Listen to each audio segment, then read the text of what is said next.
Next mechanism দ্রুত বিক্রিয়ার mechanism আমরা করব। প্রতিস্থাপন বিক্রিয়ার গুলোর মেকানিজম অলরেডি আমরা করেছি, ইলেকট্রোফিলিক এবং নিউক্লিওফিলিক প্রতিস্থাপন বিক্রিয়া। এখন আমরা অ্যাডিশন রিয়াকশন তথা দ্রুত বিক্রিয়ার দু ধরনের ইলেকট্রোফিলিক এবং নিউক্লিওফিলিক অ্যাডিশন রিয়াকশন স্টাডি করছি। দেখো, আমরা ইলেকট্রোফিলিক দ্রুত বিক্রিয়া বলতে কি বোঝায় না, যে দ্রুত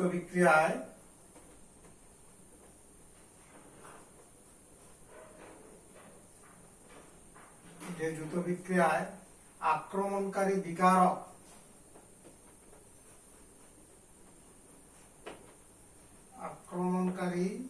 বিকারক একটি ইলেকট্রোফাইল মানে ইলেকট্রন গ্রহীতা, একটি ইলেকট্রোফাইল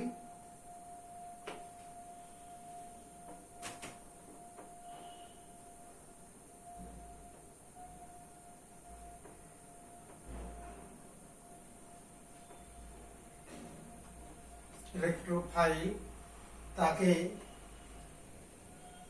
ইলেকট্রোফিলিক দ্রুত বিক্রিয়া বলা হয়।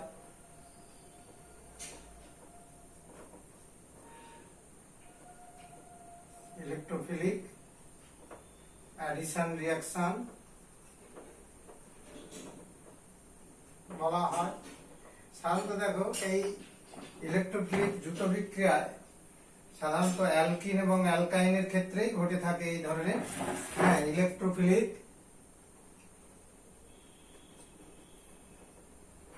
ইলেকট্রোফিলিক অ্যাডিশন রিয়াকশন সাধারণত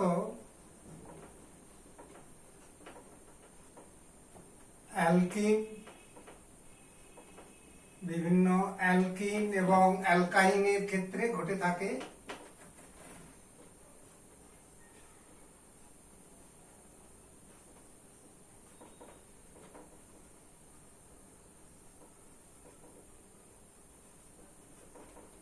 তাহলে ইলেকট্রোফিলিক দ্রুত বিক্রিয়া বলতে নিশ্চিত বুঝতে পারলে যে যেখানে যে দ্রুত বিক্রিয়া অ্যাডিশন রিয়াকশনে একটি ইলেকট্রোফাইল হলো বিকারক, সেই ধরনের বিক্রিয়াকে বলা হচ্ছে ইলেকট্রোফিলিক দ্রুত বিক্রিয়া। আর এই বিক্রিয়াগুলি সাধারণত এই ইলেকট্রোফিলিক দ্রুত বিক্রিয়া সাধারণত অ্যালকিন এবং অ্যালকাইনের ক্ষেত্রেই ঘটে থাকে। একটি এক্সাম্পল দিচ্ছি, দেখো, উদাহরণ। যেমন প্রোপিনে হাইড্রোজেন ব্রোমাইড সংযোজন বিক্রিয়া ঘটালে ইলেকট্রোফিলিক অ্যাডিশন বিক্রিয়া ঘটে থাকে। Propene CH3 CH double bond CH2 প্রোপিনে হাইড্রোজেন ব্রোমাইড যদি আমরা এখানে সংযোজন করে থাকি, তাহলে যে বিক্রিয়াটি ঘটবে সেটি হচ্ছে, লক্ষ্য করো, 2-ব্রোমোপ্রোপেন তৈরি হয়। 2-ব্রোমোপ্রোপেন এই যৌগটি তৈরি হয়।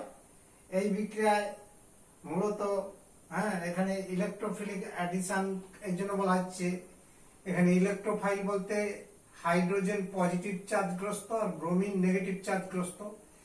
এই হাইড্রোজেন ক্যাটায়নটি এই হচ্ছে অ্যালকিনের পাই ইলেকট্রনকে আক্রমণ করে এবং আক্রমণ করে এখানে আমার হচ্ছে যাকে বলে 2-ব্রোমোপ্রোপেন তৈরি হয়। এর মেকানিজম, আমরা এর ক্রিয়া কৌশল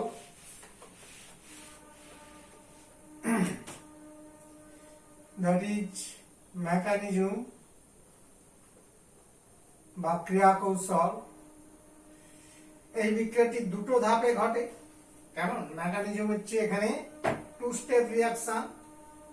তাহলে প্রথম ধাপে তোমার একটা স্থিতিশীল কার্বোক্যাটায়ন তৈরি হবে এবং দ্বিতীয় ধাপে সেই কার্বোক্যাটায়নটি বিকারকে নেগেটিভ অংশের সঙ্গে যুক্ত হয়ে বিক্রিয়াজাত তৈরি হয়।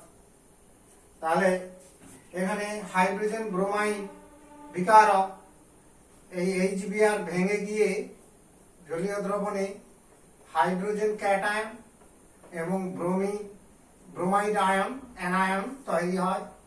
এখানে এটাই হচ্ছে ইলেকট্রোফাইল, H প্লাসটাই হচ্ছে ইলেকট্রোফাইল, E প্লাস ইলেকট্রোফাইলের সিম্বল। তাহলে বিক্রিয়াটি এই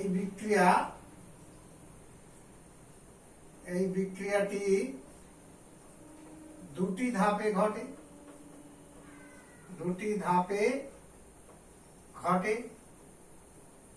প্রথম ধাপে স্টেপ 1,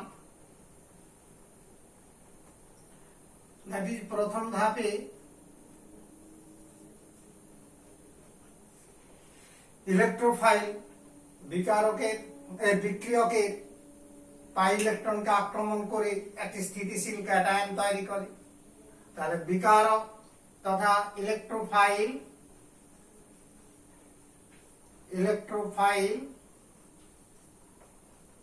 বিকারক বিক্রিয়কের সাথে বিক্রিয়া করে বিক্রিয়ককে আক্রমণ করে একটি স্থিতিশীল কার্বোক্যাটায়ন তৈরি করে। একটি স্থিতিশীল কার্বোক্যাটায়ন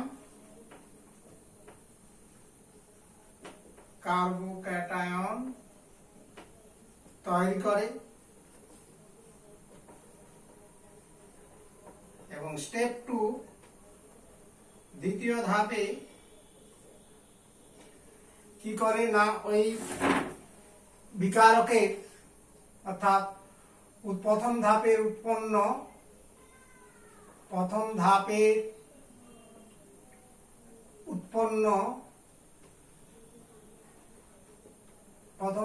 উৎপন্ন কার্বোক্যাটায়ন বিকারকে ঋণাত্মক অংশের সাথে যুক্ত হয়ে, ঋণাত্মক অংশ মানে ব্রোমাইড আয়ন, ঋণাত্মক অংশ এক্ষেত্রে ব্রোমাইড আয়ন অংশ যুক্ত হয়ে বিক্রিয়াজাত তৈরি করে অর্থাৎ বিক্রিয়াজাত পদার্থ তৈরি হয়ে থাকে। আরেকটা মাথায় রাখবে, প্রথম ধাপটা ধীর গতির ধাপ, অর্থাৎ প্রথম ধাপটি স্লো স্টেপ, মন্থর গতি।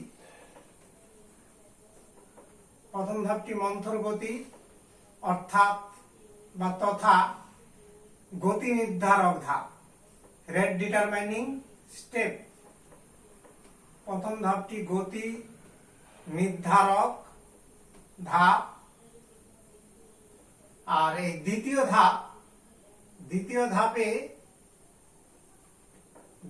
ধাপটি দ্রুত গতির ধাপ।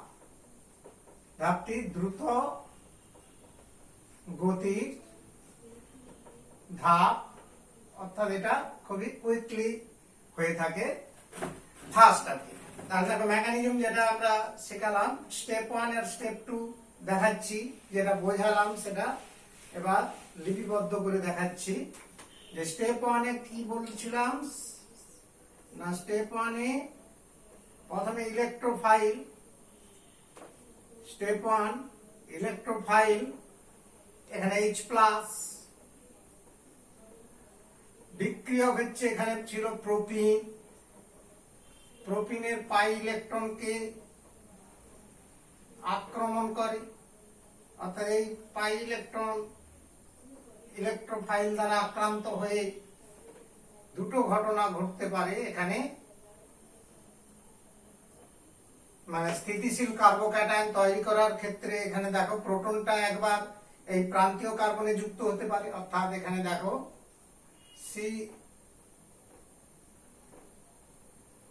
CH3 CH, আর প্রান্তীয় মানে শেষের কার্বনে যুক্ত হলে তাহলে মাঝের কার্বনটা পজিটিভ চার্জগ্রস্ত, অর্থাৎ এটা হচ্ছে কি সেকেন্ডারি কার্বোক্যাটায়ন, সেকেন্ডারি কার্বোক্যাটায়ন তৈরি হয় যাহা অধিক স্থিতিশীল, অনেক বেশি স্থিতিশীল হবে। দেখো তাহলে সেকেন্ডারি কার্বোক্যাটায়ন হতে পারে। আরেকটা সম্ভাবনা রয়েছে, এই প্রোটনটা তথা ইলেকট্রোফাইলটা যদি মাঝের কার্বনে যুক্ত হয়, দ্যাট ইজ CH3 CH2, তাহলে প্রান্তীয় কার্বনটি তথা এই শেষের কার্বনটি পজিটিভ চার্জগ্রস্ত কার্বোক্যাটায়নে পরিণত হয়। আর এটা হচ্ছে প্রাইমারি কার্বোক্যাটায়ন, অর্থাৎ 1 ডিগ্রি কার্বোক্যাটায়ন, প্রাইমারি কার্বোক্যাটায়ন যাহা কম স্থায়ী, কম স্থিতিশীল। তাহলে এখানে আমরা প্রথম ধাপের কথা বলেছিলাম, যেটা অধিক স্থিতিশীল একটা কার্বোক্যাটায়ন তৈরি হওয়ার কথা। তাহলে এই প্রথম স্টেপে প্রথম যে কার্বোক্যাটায়ন সেকেন্ডারি কার্বোক্যাটায়ন এটাই তৈরি হবে, অর্থাৎ দ্বিতীয়টি সম্ভাবনা কম।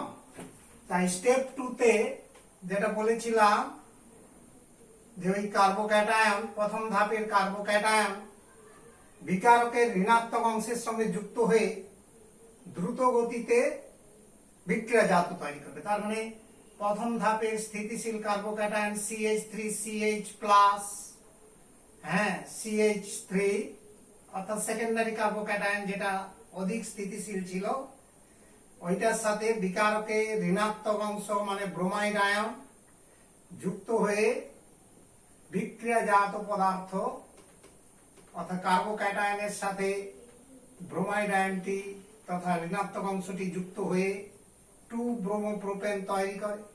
আর এটা হচ্ছে বলেছিলাম ফার্স্ট স্টেপ, অর্থাৎ দ্রুত গতি। আর এটা হচ্ছে স্লো স্টেপ, প্রথম ধাপটা slow step, that is rate determining step, RDS, rate determining step, অর্থাৎ ধীর গতির ধাপ। তাহলে এই হলো ইলেকট্রোফিলিক দ্রুত বিক্রিয়া আমার হচ্ছে ব্যাখ্যা। তাহলে এই মেকানিজম আমরা শিখে গেলাম। ইলেকট্রোফিলিক দ্রুত বিক্রিয়ার মেকানিজম তোমরা জানলে কিভাবে না, প্রথম ধাপে বিক্রিয়াটা দুটো ধাপে ঘটে। প্রথম ধাপটি ধীর গতির ধাপ, রেট ডিটারমাইনিং স্টেপ। এই ধাপে একটি স্থিতিশীল কার্বোক্যাটায়ন তৈরি হবে। দ্বিতীয় ধাপে কি ঘটবে না, ওই কার্বোক্যাটায়ন, প্রথম ধাপে যে কার্বোক্যাটায়ন তৈরি হয়েছে সেটি বিকারকের ঋণাত্মক অংশের সাথে দ্রুত গতিতে যুক্ত হয়ে বিক্রিয়াজাত তৈরি করবে। আমরা প্রোপিন থেকে 2 ব্রোমোপ্রোপেন তৈরির বিক্রিয়াটি এই উদাহরণ হিসাবে তুলে ধরলাম। তাহলে আমরা এর পরের আরেকটি রয়েছে নিউক্লিওফিলিক দ্রুত বিক্রিয়া, দ্যাট ইজ দ্রুত বিক্রিয়া আমরা শুরু করেছিলাম। প্রথমটা ইলেকট্রোফিলিক দ্রুত বিক্রিয়া শুনেছ, এবার নিউক্লিওফিলিক দ্রুত বিক্রিয়া। এই ধরনের বিক্রিয়া ডিফাইনটা কেমন হবে না, যে দ্রুত বিক্রিয়ায় আক্রমণকারী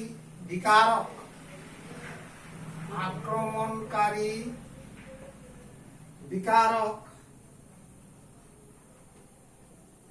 একটি নিউক্লিওফাইল,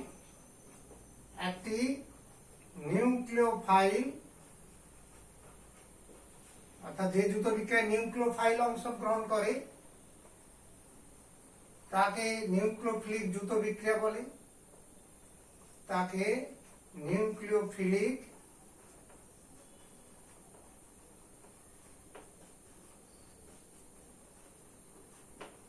দ্রুত বিক্রিয়া বা অ্যাডিশন রিঅ্যাকশন বলে।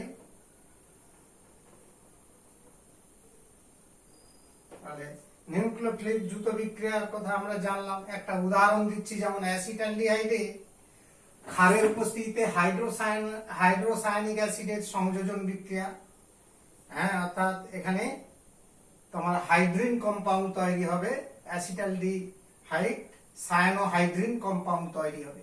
তাহলে উদাহরণ দিচ্ছি, দেখো এক্সাম্পল, যে অ্যাসিটালডিহাইড CH3CHO অ্যালডিহাইড, এর সাথে আমরা হাইড্রোজেন সায়ানাইড, হাইড্রোসায়ানিক অ্যাসিড, যদি আমরা ক্ষার দ্রবণের উপস্থিতিতে যেমন কস্টিক সোডা দ্রবণ, এটা অনুঘটক রূপে কাজ করে, অনুঘটক রূপে ক্রিয়া করে। হ্যাঁ, এই ধরনের বিক্রিয়াতে কি হয় না, এখানে দেখো নিউক্লিওফাইল বলতে অ্যানায়ন, অর্থাৎ এই বিকারকের অ্যানায়ন কোনটা, সায়ানাইড অংশ, সেই সায়ানাইডটা যুক্ত হবে তোমার এখানে এই কার্বনের সাথে, কারণ এখানে এটা রেজোনেটিং তথা মেসোমারিক এফেক্টের জন্য কার্বনিল মূলকে কার্বনটা পজিটিভ চার্জগ্রস্ত, অক্সিজেনটা নেগেটিভ চার্জগ্রস্ত হয়। আর এখানে বিকারকের ঋণাত্মক অংশ তথা নিউক্লিওফাইল সায়ানাইড আয়নটি কার্বনে যুক্ত হবে, আর পজিটিভ অংশটা অক্সিজেনে যুক্ত হবে। তার মানে এখানে সায়ানোহাইড্রিন কম্পাউন্ডটা যেটা তৈরি হবে CH3OH, আর এখানে তো হাইড্রোজেন আছে, এই কার্বনে যুক্ত হবে সায়ানাইড আয়নটি। তাহলে এর মেকানিজম দেখো, এই বিক্রিয়াটা দুটো ধাপে ঘটবে। এখানে মেকানিজম হচ্ছে বিক্রিয়াটি দুটো ধাপে ঘটে। প্রথম ধাপে নিউক্লিওফাইল সাবস্ট্রেটের সঙ্গে যুক্ত হয়ে একটা অ্যানায়ন তৈরি করে এবং এটি ধীর গতির ধাপ।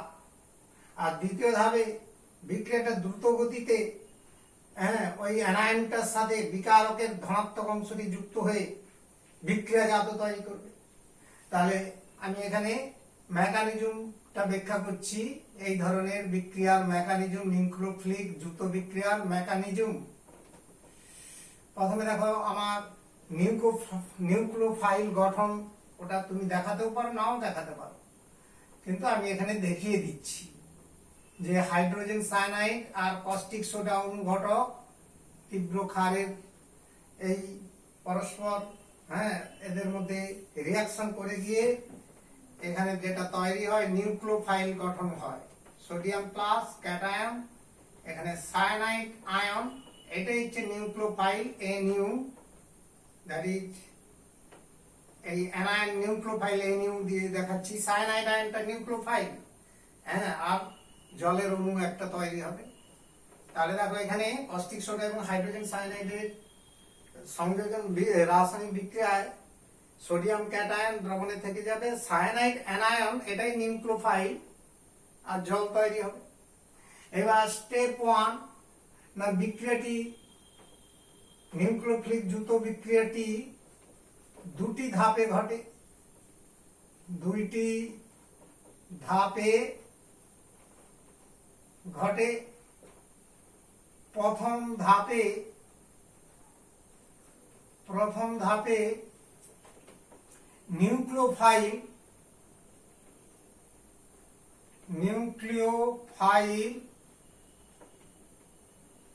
দ্যাট ইজ নিউক্লিওফাইলকে আমরা সংক্ষেপে প্রকাশ করি NU চার্জ, যার দুটো ইলেকট্রন লোন পেয়ার হিসেবে আছে।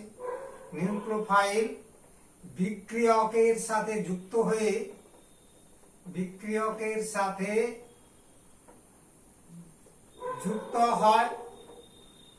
যুক্ত হয়ে একটা অ্যানায়ন তৈরি করে, অ্যানায়ন গঠন করে। আর এই ধাপটি ধীর গতি, এটি ধীর গতির ধাপ, ধীর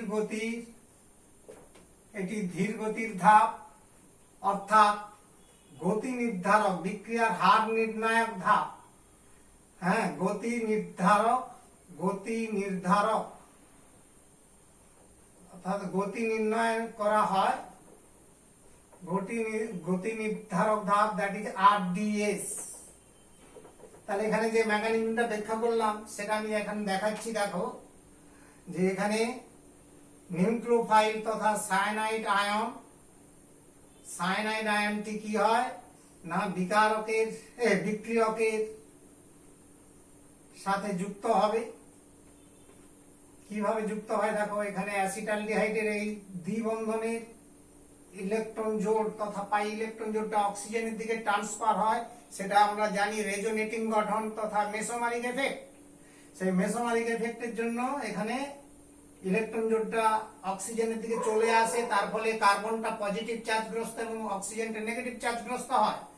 আর এই পজিটিভ কার্বনকে আক্রমণ করে নিউক্লিওফাইল তথা এইখানে দেখো কার্বনকে আক্রমণ করছে, পজিটিভ চার্জযুক্ত কার্বনকে, আর এটাই তো নিউক্লিওফাইল। হ্যাঁ, নিউক্লিওফাইল তথা এখানে স্লো স্টেপ, এটাই ধীর গতির ধাপ, অর্থাৎ RDS, রেট ডিটারমাইনিং স্টেপ, গতি নির্ধারক ধাপ।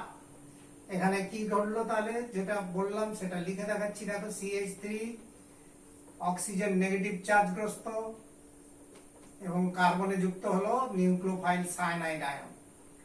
তাহলে এটা প্রথম ধাপের মেকানিজম দেখলে। এবার দ্বিতীয় ধাপের মেকানিজম কি হচ্ছে না, দ্বিতীয় ধাপে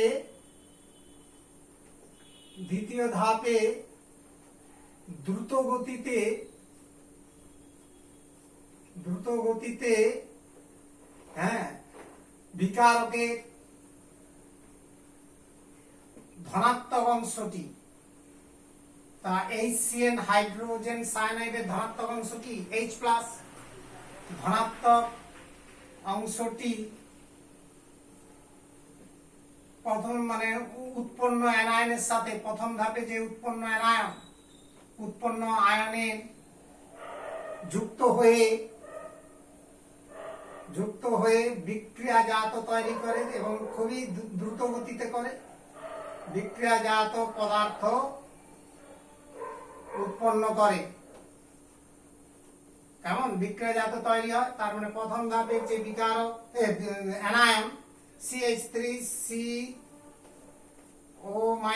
এটা অ্যানায়ন, এই যে নেগেটিভ চার্জগ্রস্ত অক্সিজেনটা রয়েছে, আর অপরদিকে সায়ানাইড আয়ন ছিল, এখানে সায়ানাইড তো অলরেডি যুক্ত আছে।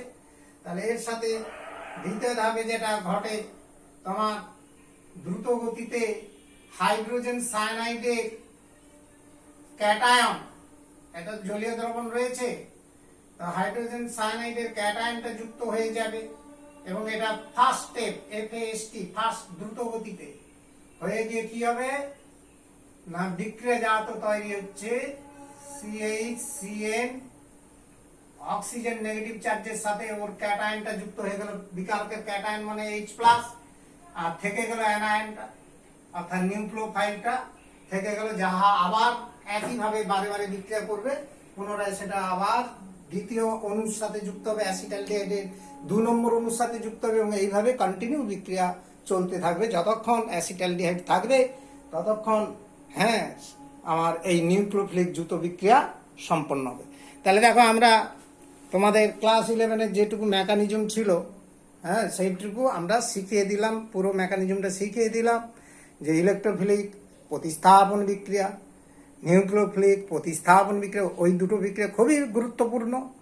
এছাড়া আমরা ইলেকট্রোফিলিক যুত বিক্রিয়া এবং নিউক্লিওফিলিক যুত বিক্রিয়া, এই দুটোও গুরুত্বপূর্ণ রয়েছে। এই 4 ধরনের মেকানিজম তোমরা অবশ্যই ডিটেলসে প্র্যাকটিস করবে বারে বারে, তাহলে শিখে যাবে।